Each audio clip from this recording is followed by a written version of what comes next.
சாரீ நம்ம ஓரம் தைக்கிறதுக்கு ப்ளவுஸ் கட் பண்ணிவிட்டு ஓரம் தைப்போம் பாருங்கள். அது வந்து ரொம்ப ஷைனிங் சீலை வளவளப்பு சீலையாக இருந்தால் நம்ம கட் பண்ணது ரொம்ப கஷ்டமாக இருக்கும். க்ராஸாக வரும், சில துணிகள் க்ராஸாக இருக்கும். அது வந்து ஈஸியான மெத்தடு. நீங்கள் இது மாதிரி கட் பண்ணிவிடுங்க. அப்படி க்ராஸ் இல்லாமல் நேராக வரும்.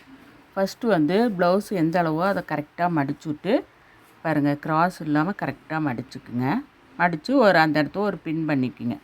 ப்ளவுஸ் வந்து 65 பாயிண்ட் 70 பாயிண்ட் இருக்கும். அதை மார்க் பண்ணி இப்படி மடிச்சிருங்க.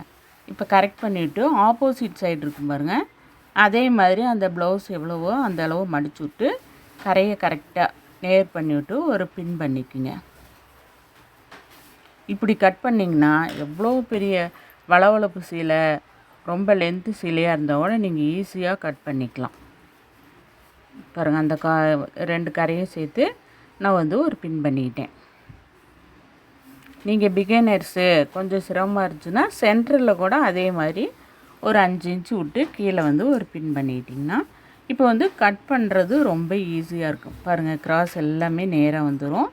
நம்ம டக்குன்னு அப்படியே கத்திரி விட்டு ஒரே இழுத்தோம்னா நேராக வந்துடும்.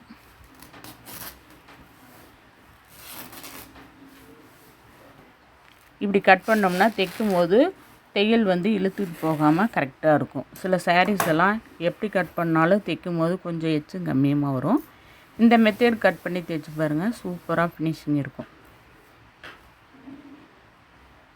பிகினர்ஸ் கூட இந்த மெத்தடில் நீங்கள் கட் பண்ணிங்கன்னா டக்குன்னு கட் பண்ணி தைச்சிடலாங்க.